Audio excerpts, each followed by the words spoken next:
السلام علیکم ورحمۃ اللہ وبرکاتہ. صباح الخیر، صباح المحبہ من جدہ. اس وقت صبح کے 9 بج گئے ہیں اور مکہ مکرمہ کے وقت کے مطابق 9 ہندوستان میں غالباً 11:30 اور پاکستان میں 11 بج چکے ہیں.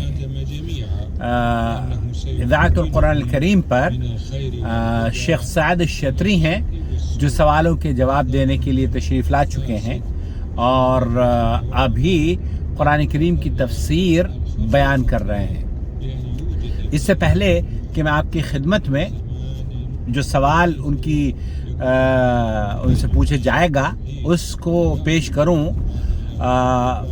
آپ سب کو آج اس مبارک موقع پر اس خوشی کے ساتھ ملاقات کا شرف حاصل کر رہا ہوں کہ جب صبح ہوتی ہے نا، صبح کا اٹھنا اور سویرے تیار ہو کر آفیسز کے لیے لوگ نکلتے ہیں اور روڈ پر جو ہمہ گمی ہوتی ہے اس کا ایک دیکھنے کا اور تیاریوں کا لطف ہی مختلف ہوا کرتا ہے.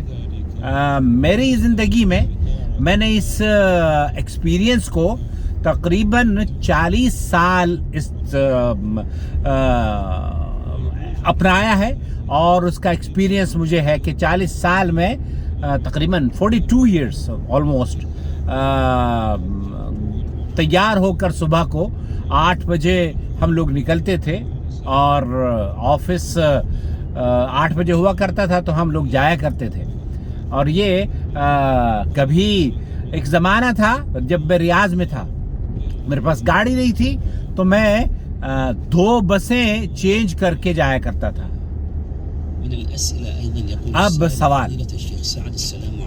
شیخ سعد السلام علیکم. توفيت امرأة ولديها مال في حسابها الخاص حيث أنها تقوم بتزكيته في شهر رمضان المبارك.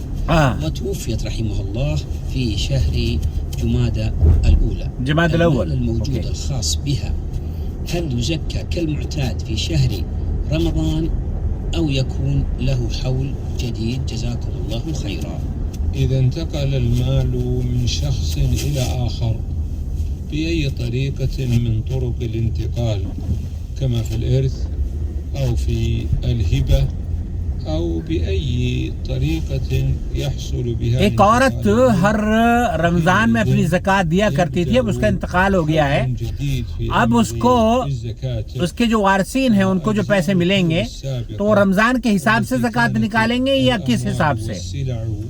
فيها عند شخص آخر لا يكون لها أثر ويلغو أثرها.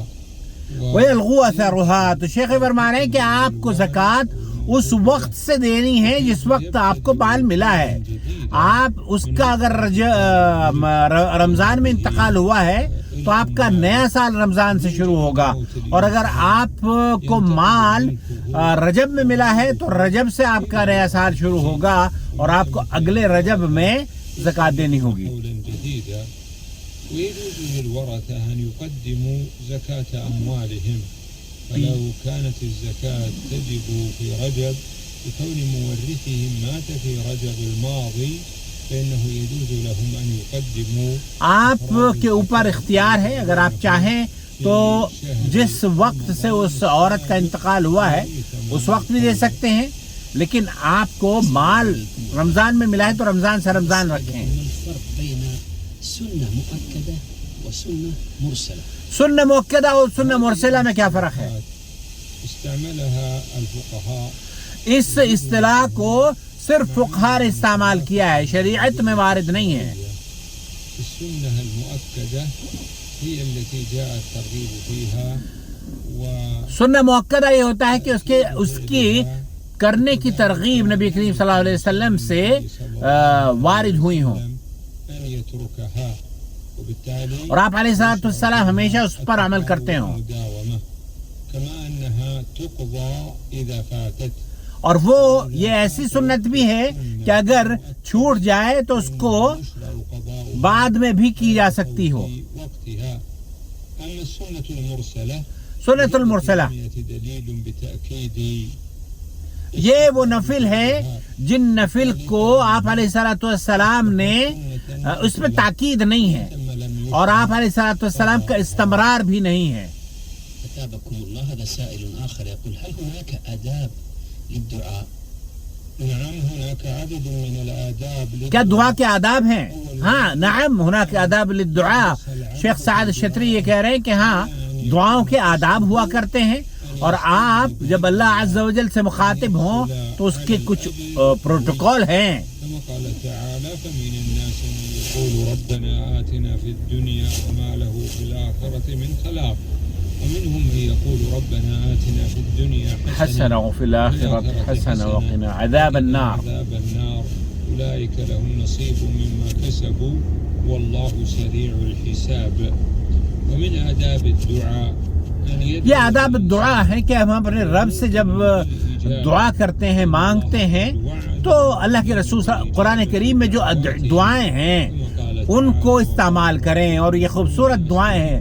اللہ کے رسول صلی اللہ علیہ وسلم کثرت سے ربنا آتنا فی الدنیا حسنہ وفی الآخرۃ حسنہ وقنا عذاب النار مانگا کرتے تھے.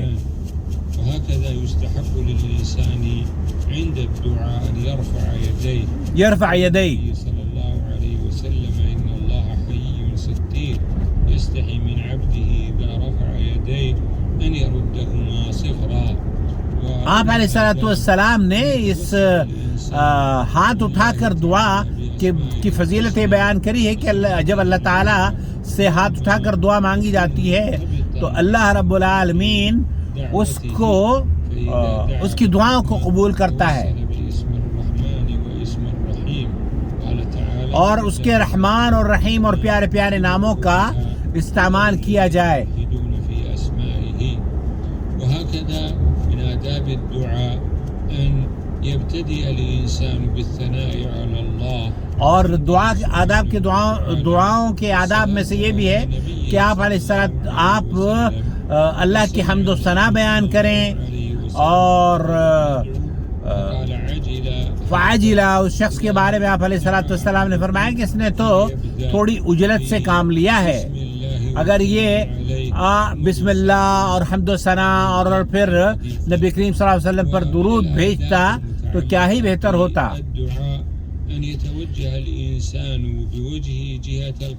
جہت القبلہ ہونا بھی دعاؤں کی قبولیت کا سبب ہے. لیکن یہاں ایک چیز میں اور بتا دوں آپ کو کہ یہ واجب نہیں ہے. آپ بغیر دعا قبلے رخ ہو کر بھی دعا کر سکتے ہیں اور بغیر ہاتھ اٹھائے بھی دعا کر سکتے ہیں اور بغیر کسی پروٹوکول کی بھی دعا کر سکتے ہیں. لیکن یہ اسباب دعاؤں کے ہیں جن سے دعائیں قبول ہوتی ہیں. ومن الأمور والآداب التي ينبغي بالداعي أن يلتزمها في دعائه أن يحرص على الأدعية المأثورة. اور دعا کرنے والا نبی کریم صلی اللہ علیہ وسلم کی جو سنتیں یا معصور دعائیں ہیں ان کو پڑھے اور ان سے دعائیں مانگے. وليس فيها غلو